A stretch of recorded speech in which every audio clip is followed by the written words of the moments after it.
Muito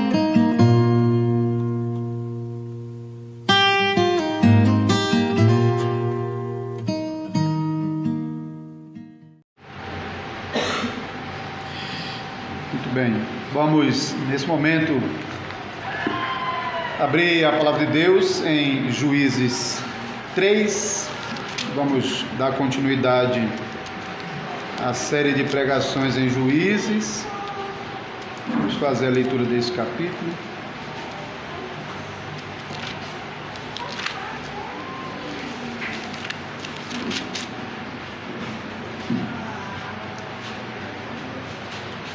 Diz a palavra do Senhor: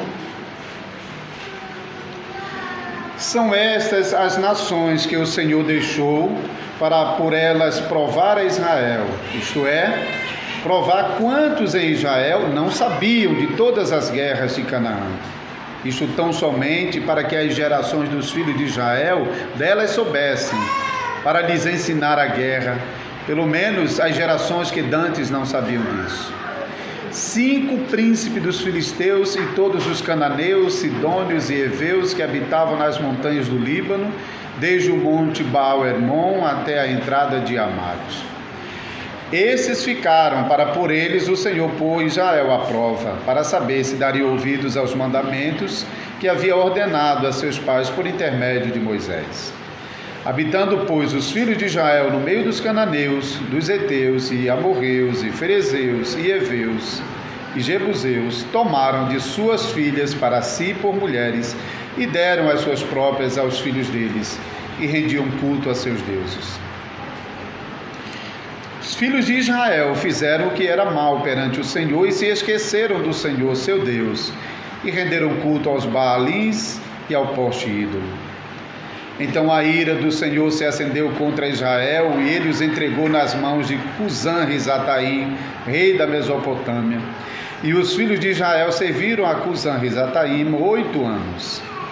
Clamaram ao Senhor os filhos de Israel, e o Senhor lhes suscitou libertador, que os libertou.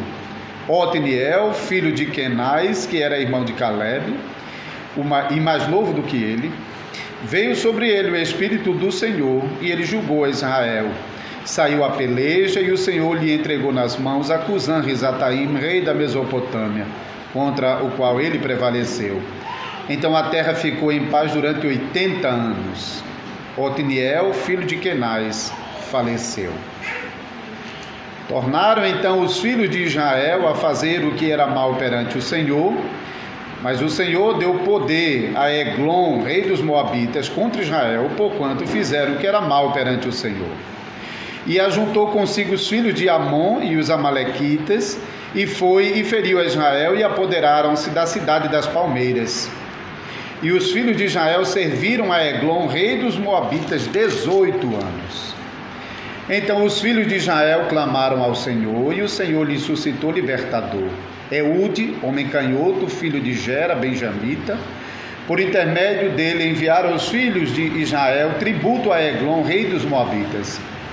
Eude fez para si um punhal de 2 gumes, do comprimento de um côvado, e cingiu debaixo de suas vestes ao lado direito. Levou o tributo a Eglon, rei dos Moabitas. Era Eglon homem gordo. Tendo entregado o tributo, despediu a gente que o trouxera e saiu com ela.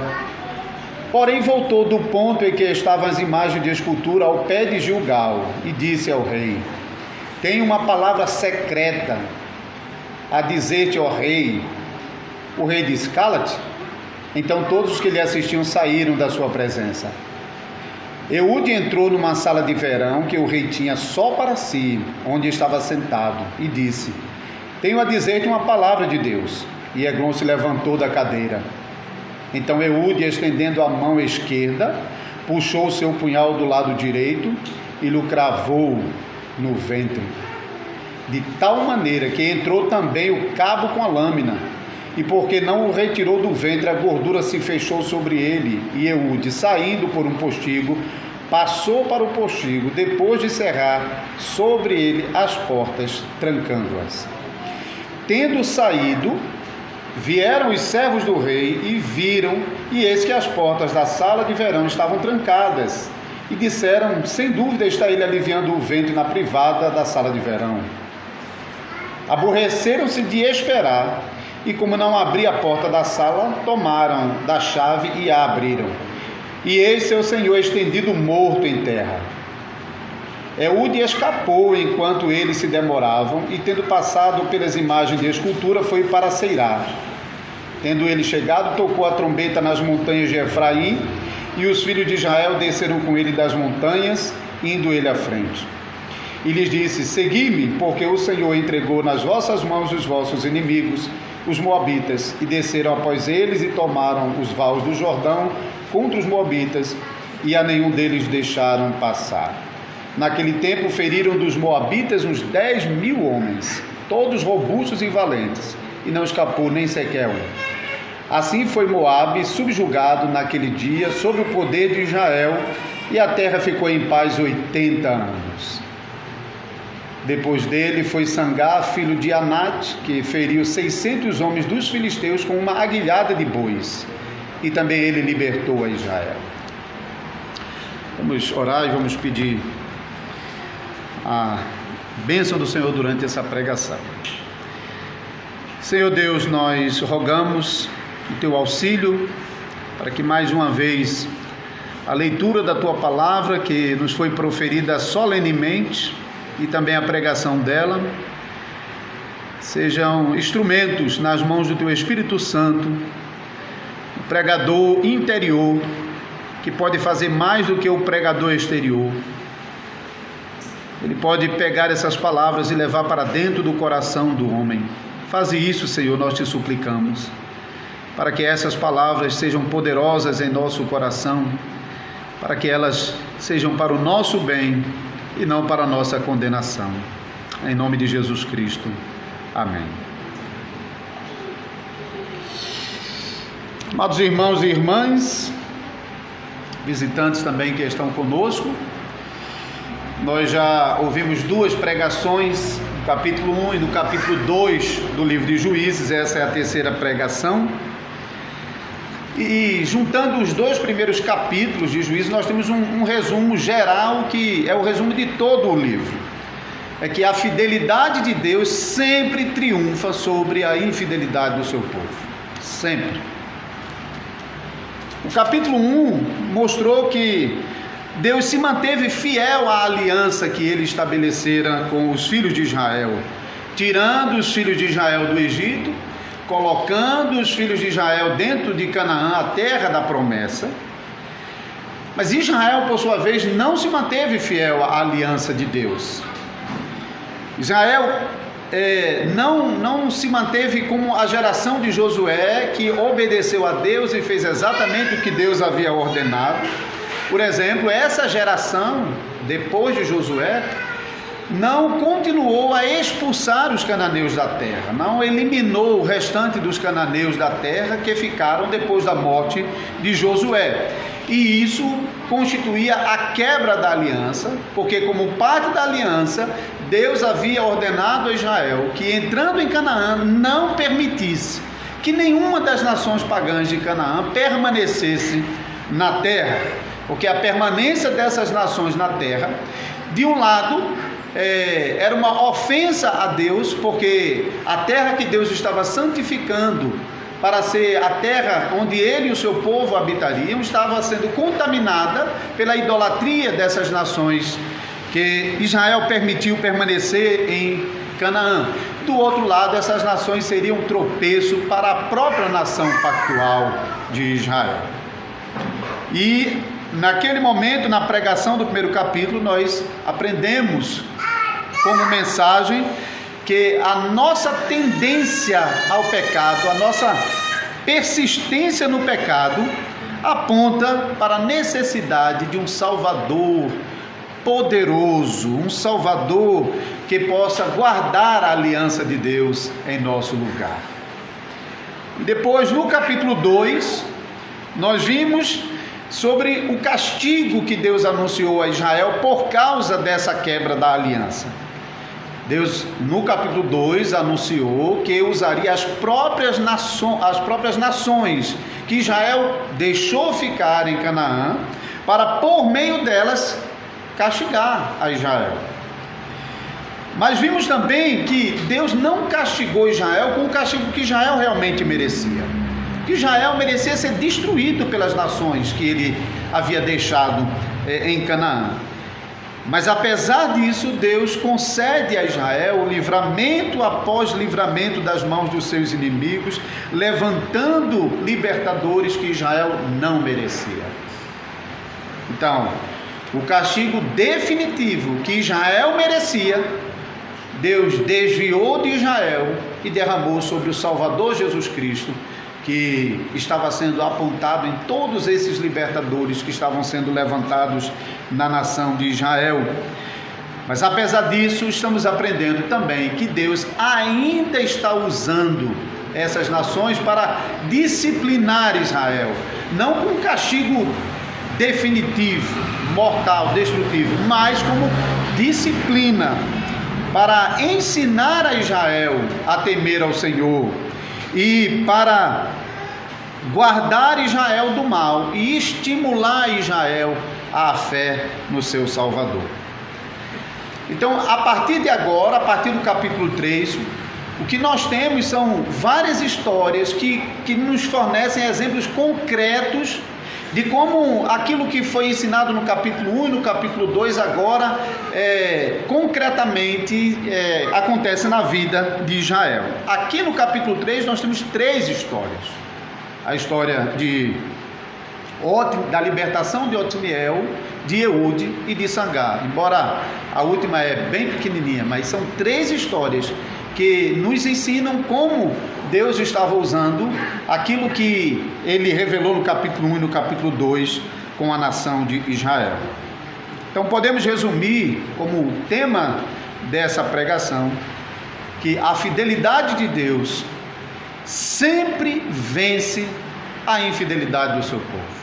Não, a despeito da nossa inclinação para ser infiel a Deus e repetirmos nos pecados, Deus se mantém fiel.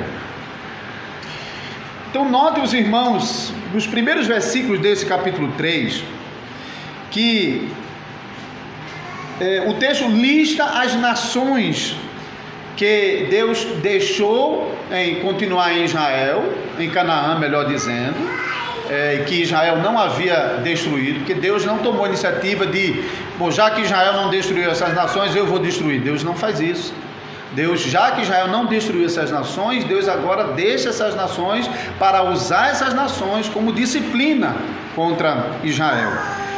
Mas o mais importante aqui é que logo depois de listar essas nações que Deus deixara permanecer em Canaã para por elas castigar a Israel, os versículos seguintes mostram que Israel rapidamente se corrompeu na idolatria dessas nações. Versículo 5 a 7, nós lemos: habitando, pois, os filhos de Israel no meio dos cananeus, dos heteus, dos amorreus, dos ferezeus, dos heveus e dos jebuseus, tomaram de suas filhas para si por mulheres e deram as suas próprias aos filhos deles e renderam culto a seus deuses. Os filhos de Israel fizeram o que era mal perante o Senhor e se esqueceram do Senhor seu Deus e renderam culto a Baalins e ao poste ídolo. Os irmãos se lembram, na pregação passada, Deus já havia advertido Israel contra isso. Se vocês deixarem essas nações em Canaã, essas nações serão um tropeço para vocês. Israel não eliminou essas nações. Mas o que chama a atenção é que foi muito rápido o declínio de Israel. Rapidamente, Israel fez amizade com essas nações, deu suas filhas em casamento, tomou suas filhas em casamento. Por causa da influência dessas nações sobre Israel, Israel rapidamente abandonou o Senhor e começou a adorar os deuses dessas nações. Não brinquem com isso, irmão, isso é coisa séria. A amizade com o mundo é coisa muito séria. Tiago, ele vai advertir no capítulo 4, versículo 4, que a amizade com o mundo se constitui inimizade contra Deus. E aqui realmente a gente já pode antecipar a primeira aplicação dessa pregação. Uma aplicação que a gente já mencionou, inclusive, nas pregações anteriores. A nossa tolerância com o pecado, nossa transigência com o pecado, inevitavelmente vai nos levar a abandonar a Deus e se apegar ao pecado, exatamente como está acontecendo com Israel. Israel tolerou as nações cananeias, fez amizade com eles, se deixou que a aproximação a essas nações lhe influenciasse, para depois começarem a negligenciar o culto a Deus, a adoração a Deus, e começar a se envolver na idolatria dessas nações. Infelizmente, é assim que acontece. Aquela mesma geração que nós já vimos no capítulo 1 e capítulo 2, que sucederam a Josué, e conforme a gente viu no capítulo 1, ainda tinha algum temor, não é, a Deus, ainda iniciou, esboçou uma investida contra os cananeus, começou vencendo algumas nações, e na confiança do Senhor eles foram derrotando algumas nações. Mas nós vimos que, apesar dessa confiança inicial, aquela geração já estava dando sinais das suas fraquezas. E podemos ver agora que nessa mesma geração que ainda tinha o temor de Deus, nela já tinha lá o germe da idolatria, por causa da presença dos cananeus e da influência dos cananeus para com eles. E a prova que foi muito rápida, esse declínio de Israel, essa queda de Israel na idolatria, é que nós vimos aqui como o primeiro juiz de Israel, Otniel. Nós já lemos sobre ele no capítulo 1, quando Josué recebera Hebrom como sua herança, e então ele prometeu Debir a sua filha, a quem conquistasse Debir, que era parte do conglomerado de Hebrom. E naquele momento Otniel, mostrando realmente muita confiança no Senhor, avançou contra Debir, tomou a cidade de Debir e assim casou com a filha de Caleb, melhor dizendo. Então, veja que é o mesmo Otniel que agora, mais uma vez, está sendo usado pelo Senhor como um libertador de Israel por causa da investida de um rei da Mesopotâmia. Então foi muito rápido, muito rápido. Nós temos um grande desafio pela frente como congregação. Nós não temos como prever como será a geração dos nossos filhos, mas nós temos uma grande responsabilidade de que nenhuma fraqueza e corrupção e queda, idolatria e abandono a Deus e amizade com o mundo e corrupção com o mundo, que isso não aconteça na nossa geração. É uma grande responsabilidade que nós temos. E fazer de tudo para que os nossos filhos aprendam a temer ao Senhor, juntamente conosco, para que a geração deles também seja preservada na presença do Senhor. Porque nós temos visto na história quantas igrejas cristãs que ao longo do tempo sucumbiram na fé e se associaram com o mundo e hoje tem nome de igreja, mas não tem nada de Deus mais dentro dela. Deus nos ajude com isso. Por causa da idolatria, por causa de Israel ter feito amizade com esses ímpios de Canaã, ter dado suas filhas a eles e tomado suas filhas, abandonado o culto a Deus e servido a idolatria dos deuses dessas nações, Deus levantou Cusã-Risataim, rei da Mesopotâmia, provavelmente um dos reis da Mesopotâmia, porque àquela altura, a Mesopotâmia é o mesmo lugar onde mais adiante a gente vai ler sobre os babilônios, sobre os assírios, sobre medos persas, é aquela mesma região. Mas nessa época provavelmente não tinha ainda um grande império ali. Um rei dessa região da Mesopotâmia que ficava bem distante de Israel, cerca de quase 1000 quilômetros de distância, entrando para o deserto. E lembrando a geografia de Israel, os irmãos lembram que o Jordão para fora de Israel, as 2,5 tribos é quem estava ocupando aquela região.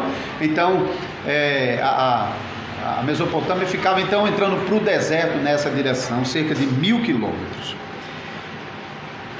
Esse rei, ele vem, investe contra Israel e consegue dominar essa região nas margens do Jordão. Lembre-se que foi por ali que Israel entrou em Canaã, de frente para Jericó, venceu Jericó e estabeleceu acampamento em Gilgal. Gilgal, agora que foi o primeiro acampamento de Israel, Gilgal está servindo como um centro de adoração pagã dessas nações. E a gente vai ver que mais adiante os moabitas estão ali tomando essa mesma região, talvez mais ao sul. Então toda essa faixa a leste do Jordão, mais para o norte, o rei da Mesopotâmia está ocupando, e como a gente vai ver mais adiante, depois os moabitas estão também ocupando. Então durante 8 anos esse rei mesopotâmio, Husam-Zataim, oprimiu a Israel. Em meio à aflição, Israel clamou ao Senhor, e o Senhor levantou Otniel, enviou o seu espírito sobre Otniel, que pelejou contra esse rei e o venceu, e assim Deus deu descanso a Israel durante o tempo de vida de Otniel. Portanto, Israel provou um período de paz nessa região por cerca de 40 anos. Isso, os versículos 9 a 11 nos relatam sobre essas coisas. Agora, notem, irmãos,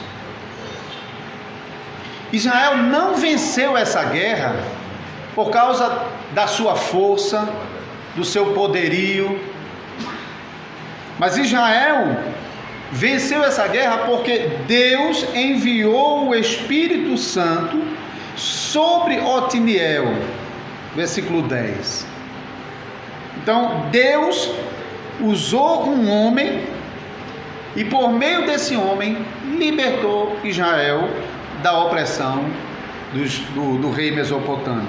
Isso não significa que assim, ele guerreou sozinho, o texto não está dizendo isso, mas o texto está enfatizando que foi sobre Otniel que veio o Espírito do Senhor, e foi Otniel o homem que confiou em Deus e confiou que Deus iria vencer, que Deus iria dar os inimigos em suas mãos e ele venceria essa batalha. Então nós aqui podemos já destacar isso, que a gente vai ver nas outras narrativas também. Deus usa um homem, mas é Deus quem age maravilhosamente por meio desse homem para libertar a Israel das mãos dos seus inimigos. A segunda história, um pouco mais longa, desde o versículo 12 até o versículo 30, mostra a vitória da fidelidade de Deus sobre a infidelidade de Israel por meio do livramento que Deus deu a Israel nas mãos de Eude. É possível que não tenha passado tanto tempo assim depois do primeiro livramento, porque eu já expliquei aos irmãos que esses livramentos eles estão acontecendo em regiões diferentes. Então não é que passou 40 anos e agora mais 80, mas esses períodos às vezes estão acontecendo ao mesmo tempo, porque são regiões diferentes. Então na região a leste do Jordão, na região mais ao norte, veio um rei da Mesopotâmia, pelejou contra Israel, e Deus usou Otniel para livrar Israel da mão desse rei. Agora mais ao sul, um outro rei avança sobre Israel e conquista algumas cidades na margem do Jordão, estabelecendo um pequeno principado, como se fosse uma colônia sua dentro do território de Canaã, em Gilgal, onde estabeleceu o culto aos deuses. E a gente vai ver que quando Eude retorna, ele passa justamente por entre as estátuas que estavam justamente em Gilgal, a estátua dos ídolos dos moabitas. Uma coisa interessante é que o texto aqui acrescenta que Deus fortaleceu os moabitas contra Israel. Veja que Deus realmente, propositadamente, está dando força a essa nação estrangeira, a segunda nação fora de Canaã, porque Mesopotâmia estava a 1000 quilômetros de distância. Agora os moabitas um pouco mais perto, mas fora de Canaã. E Deus usa essas nações, dirige essas nações para Canaã, fortalece essas nações para que elas oprimam o seu próprio povo, como parte do castigo da aliança que Deus estava infringindo sobre a nação pactual de Israel. Os moabitas, talvez os irmãos se lembram, era uma nação inimiga de Israel, descendente daquele incesto de Ló com uma de suas filhas. Então os moabitas e os amonitas, que se associam com os moabitas aqui, porque você pode ver que esses moabitas, eles se associaram com os amonitas e amalequitas contra Israel. Tanto moabitas como amonitas foram as duas descendências dos dois incestos de Ló com as duas filhas. E Moabe, em Números capítulo 20, inclusive não deixou Israel passar por dentro do seu território quando Israel estava peregrinando no deserto. Então Moabe se levantou contra Israel, Deus não deixou que Israel pelejasse contra os moabitas naquele momento por causa do parentesco próximo. Então esse rei moabita, um rei extremamente gordo, e parece que essa gordura é mencionada já aqui no começo, tanto por causa do que vai acontecer lá na frente, quando Eude enfia um punhal na sua barriga, mas também parece que ele era um rei que esnobava, um rei ganancioso, um rei que por meio da sua gordura mostrava realmente a vida que ele regalada que ele tinha. Então, com a ajuda dos amonitas e dos moabitas, eles conquistaram a cidade das palmeiras, versículo 13.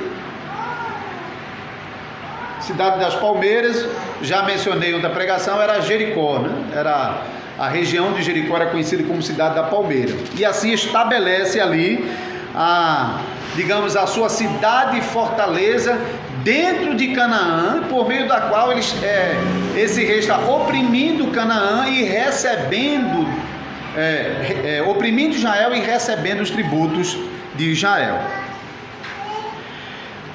Deus vai se utilizar de Eude, que no versículo 15 diz que ele era um homem canhoto, para por meio desse homem canhoto livrar Israel dessa guerra. Essa informação aqui é importante porque se você vai olhar em Israel, você não vê que os canhotos são os principais valentes das guerras, são os destros, os homens que puxam a espada, são os homens valentes. Ele era canhoto, alguns falam que ele tinha a mão direita deficiente, por isso ele desenvolveu a esquerda, mas o texto não fala nada sobre isso, diz simplesmente que ele era canhoto. Agora é interessante que o texto diz que ele era benjamita. E Benjamim, que é o nome de uma das tribos de Israel, um dos patriarcas, o nome Benjamim significa exatamente filho da sua direita. Então um homem que é da tribo, que se chama filho da sua direita, era canhoto.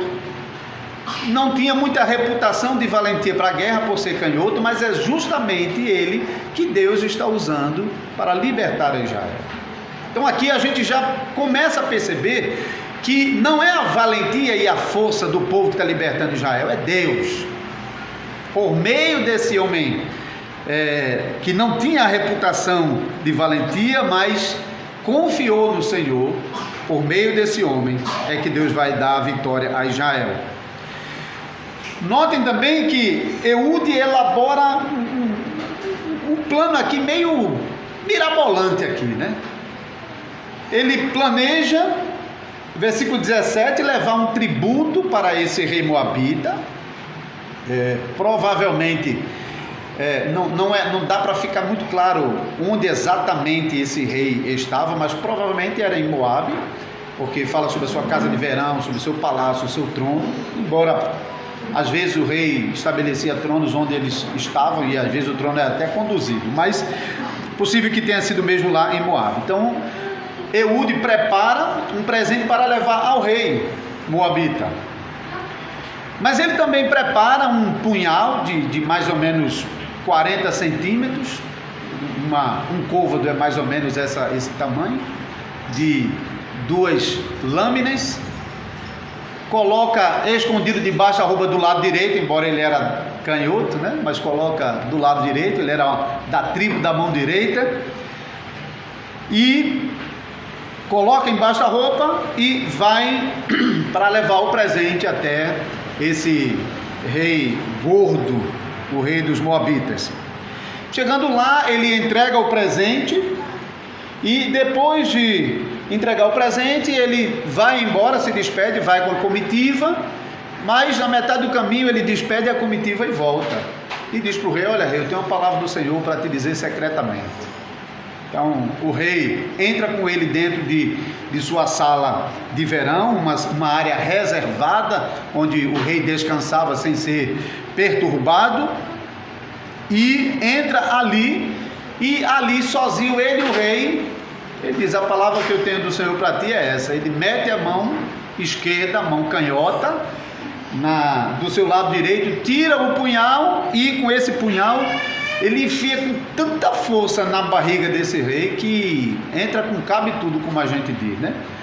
E parece que a gordura do homem, quando se arriou, foi tão volumosa que ele não conseguiu nem tirar o punhal de dentro do punhal, acabou ficando encravado mesmo dentro da barriga.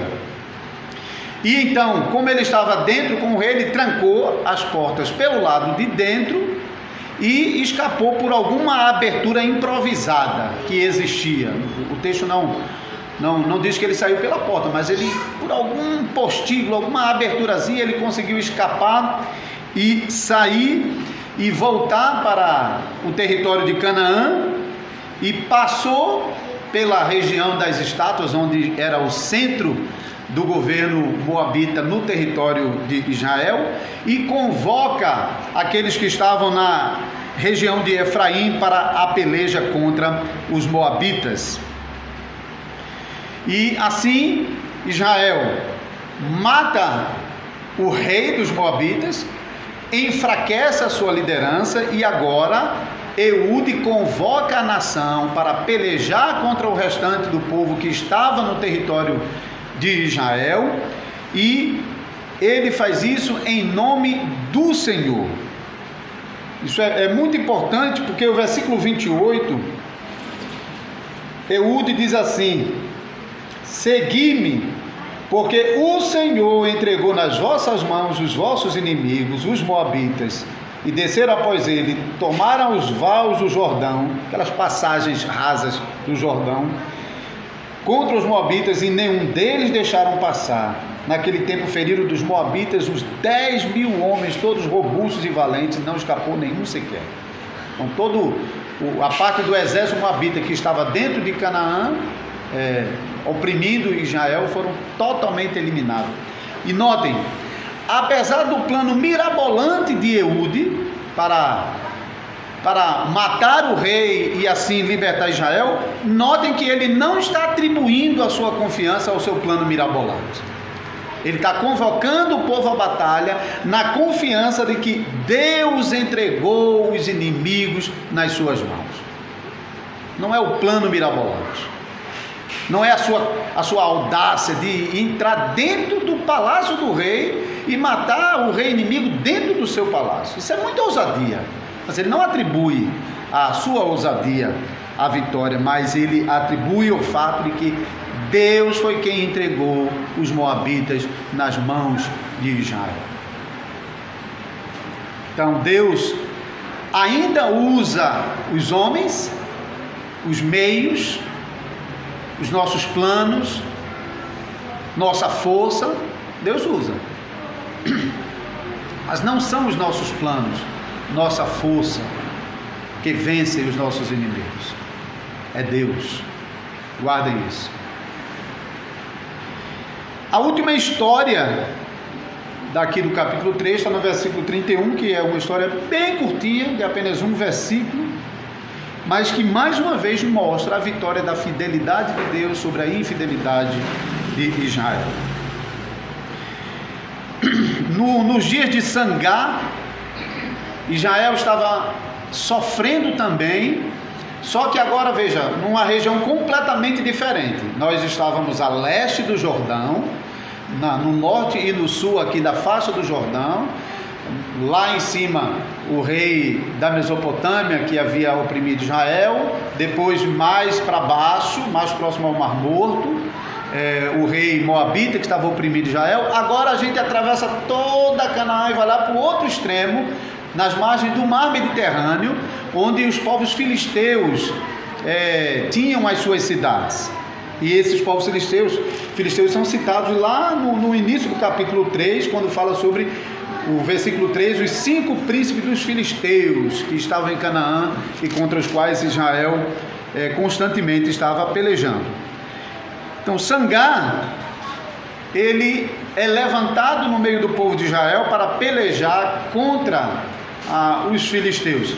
O versículo aqui, ele está comprimido, porque ele presume o mesmo ciclo que a gente viu nos casos anteriores. Tornou Israel a fazer mal aos olhos do Senhor, pelo que o Senhor levantou os filisteus contra eles, mas eles clamaram ao Senhor e Deus levantou um libertador que libertou Israel da mão dos filisteus. Isso tudo está dentro de um versículo só que aqui esse versículo está bem resumido. Versículo 31 diz apenas: depois dele, isso é, de Eude, foi Sangá, filho de Anate, que feriu 600 homens dos filisteus com uma guilhada de bois, e também ele libertou Israel. Então ele agiu exatamente como os demais, num contexto semelhante aos demais. Esse homem, Sangá, talvez ele nem israelita era. Talvez ele era um estrangeiro, mas que havia feito de Canaã, de Israel, do território de Israel, a sua própria terra, e feito do Deus de Israel o seu próprio Deus, como a gente vai ver mais adiante que Ruth também faz a mesma coisa, né? Abandona Moabe e vai fazer de Israel sua terra e do Deus de Israel o seu Deus. Parece, porque o nome desse homem é um nome um pouco estranho, e a filiação dele, o nome que é mencionado é o nome de uma divindade também pagã. Então, alguns sugerem que ele realmente nem era das tribos de Israel. Mas se foi especial que Deus usou Eude, um homem canhoto, para vencer a guerra, então veja como Deus maravilhosamente de novo está agindo, usando até um homem que talvez nem era da nação de Israel, mas que havia permanecido em Israel e adotado Israel e o Deus de Israel como seu Deus. Agora Deus usa esse homem para libertar Israel do domínio dos filisteus. E por meio dele, Deus liberta, e Israel então passa a desfrutar mais uma vez de um período de paz. Agora, veja com que é que ele está libertando Israel aqui. Uma aguilhada de bois. Aquele varão que o boieiro lá usa para tanger os bois.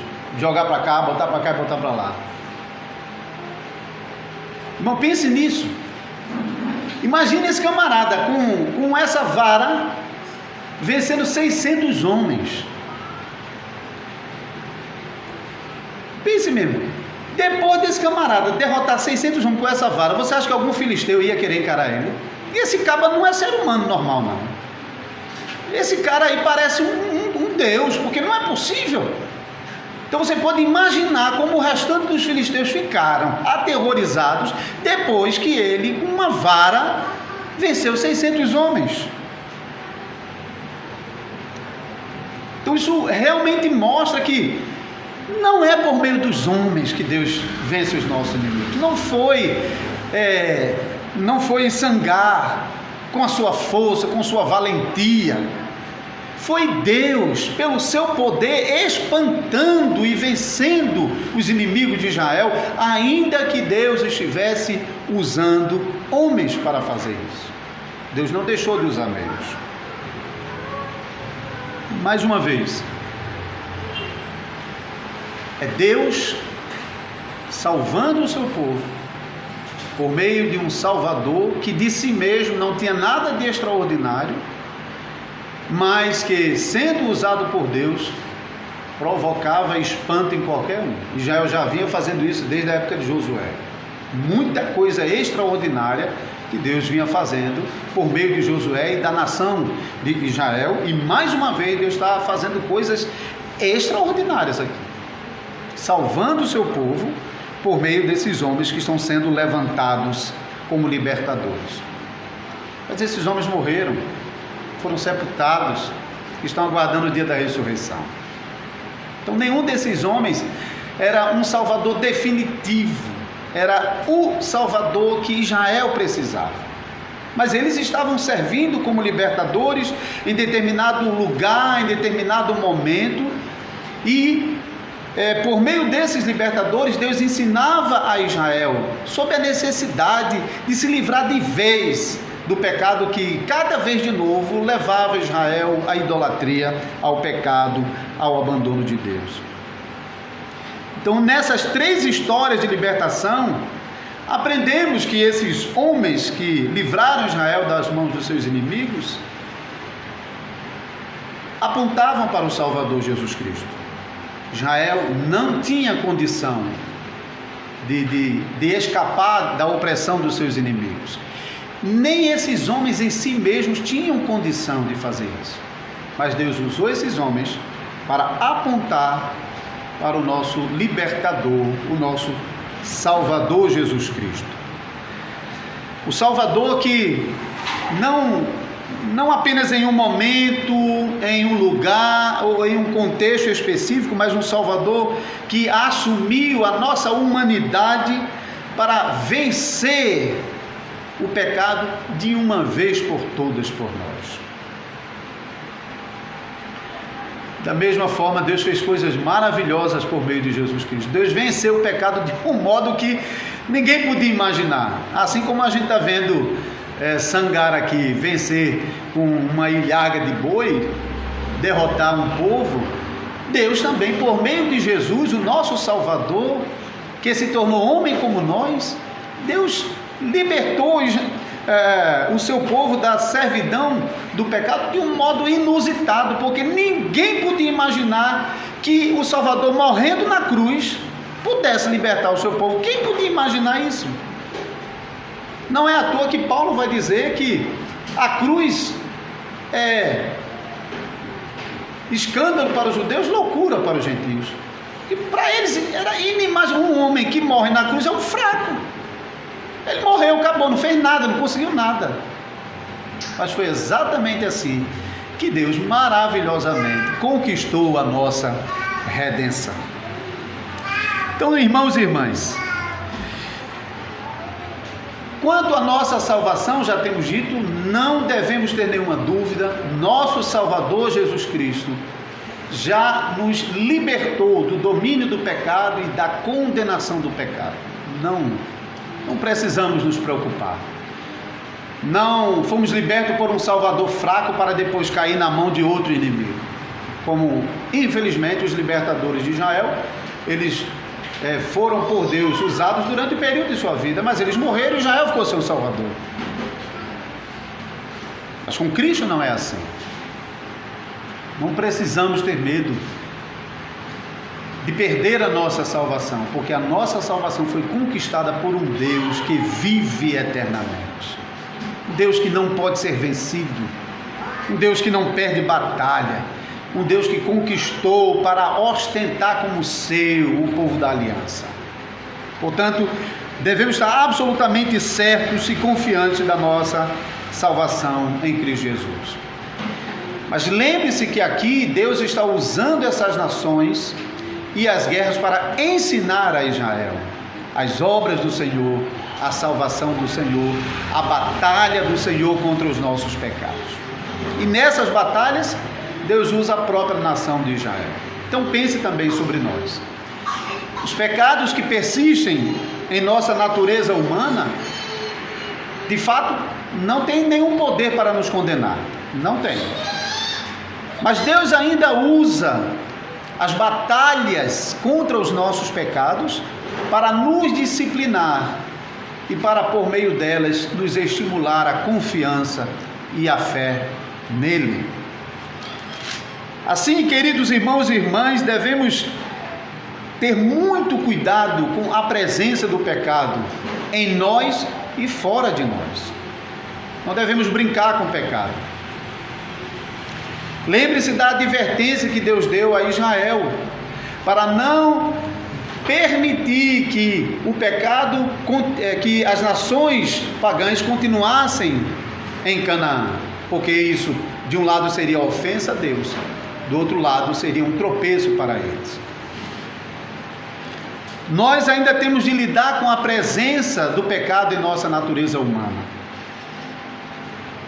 Ela já foi vencida quanto à nossa condenação, mas ainda precisamos combatê-la diariamente, porque a nossa natureza humana caída continua a ofender a Deus com os nossos pecados. Nós precisamos ter a mesma confiança que esses libertadores levantados por Deus para libertar Israel da mão dos seus opressores tiveram. E precisamos avançar para essas batalhas na mesma confiança no Salvador Jesus Cristo. Confiança de que nós temos um Salvador poderoso. Confiança de que esse Salvador estará conosco para pelejar as nossas batalhas. Mas Ele não vai fazer isso sem nós. Ele vai fazer isso conosco e por meio de nós. Nós somos chamados a pelejar contra os nossos pecados, a batalhar contra eles. Particularmente, irmãos, pecado que é identificado mais precisamente aqui é o pecado da idolatria. Israel tolerou o pecado, se envolveu com o pecado, esse envolvimento com o pecado os levou a abandonar a Deus e depois a se prostituir com os ídolos dessas nações.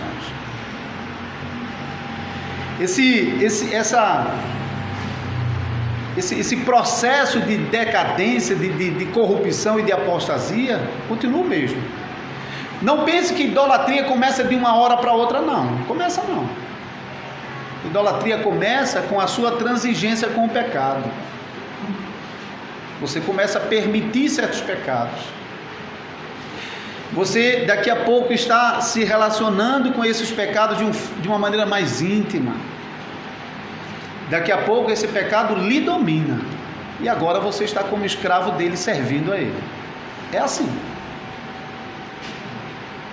Um homem que trai a sua esposa com outra mulher, não pense que é assim, que de uma hora para outra ele se desgostou da sua mulher e agora tudo que ele quer é outra mulher.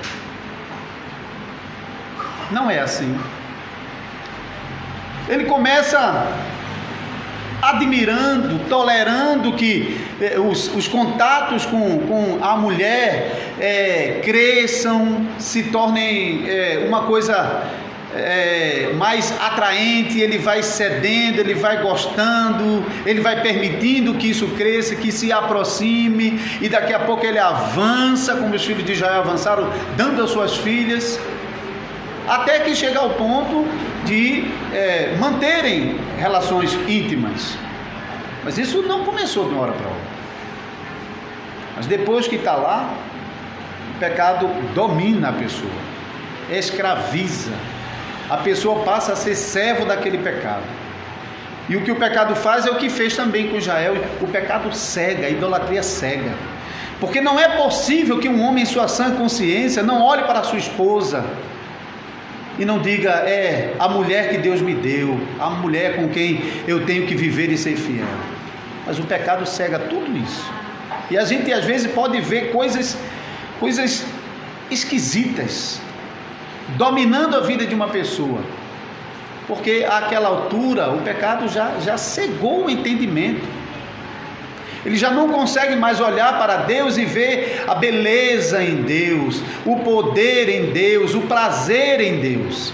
E agora ele começa a ver todas essas coisas onde não tem, no pecado, que se torna escravo do pecado. Em nome de Jesus Cristo, irmãos, olhe para a sua vida. Seja sincero com você mesmo. Olhe para os pecados que estão dominando a sua vida e impedindo que vocês sirvam a Deus de todo o coração. Pecados que começaram de pouquinho. Em alguns casos, tomando o seu tempo de pouquinho em pouquinho, até o ponto de dominar quase todo o tempo da sua vida. Você usa todo o seu tempo para servir o seu pecado. Usa pouco tempo para servir a Deus. Em alguns casos, nem um tempo mais. Pecados que conquistam o nosso amor e a nossa dedicação. Tudo que nós devíamos fazer para Deus, começamos agora a fazer como escravo desse pecado, e tudo fazer para manter esse pecado, para satisfazer esse pecado. Muitas vezes, pessoas que estão aprisionadas pelo pecado, quando nós vamos visitar e confrontá-lo com a palavra de Deus e dizer: abandone esse pecado, muitas vezes a resposta é: eu não consigo. Eles não conseguem ou não quer. A palavra de Deus chama você à fidelidade, irmãos e irmãs. Não use como desculpa o fato que o pecado já se assenhorou de você, já controlou você, já dominou você. Porque mesmo Israel, nas suas fraquezas, em meio à opressão dos seus inimigos, ele se lembrou que há um Senhor, e eles confiaram que esse Senhor podia dar livramento a eles da opressão que eles estavam sofrendo. Não diga eu não consigo, porque no fundo, não é que você não consegue, no fundo é que você não quer abandonar o seu pecado. Essa é a verdade. Mas nós sempre justificamos como: não, é que é mais forte do que eu não consigo, eu quero, eu tento, mas não consigo. A resposta está aqui no texto que nós acabamos de ver. Busque o Senhor, clame pelo Senhor e peça por salvação. Faça isso de coração. Deus, nós de manhã mencionamos isso também, até cantamos isso: Deus não vai deixar sem resposta aquele que humildemente e verdadeiramente lhe buscar e lhe pedir. Deus não vai, é promessa dele. Então pare com essa coisa de que eu não consigo, e busque o Senhor e peça ao Senhor por socorro e por libertação da opressão desse pecado que lhe perturba e que lhe afastou de Deus e que tem provocado a ira de Deus. Porque enquanto você persistir nisso, os castigos da aliança continuarão sobre você. Não adianta ficar pedindo oração a um e a outro. Deus é fiel com a sua aliança para salvar o seu povo, mas também para usar os pecados do seu povo para a sua própria correção.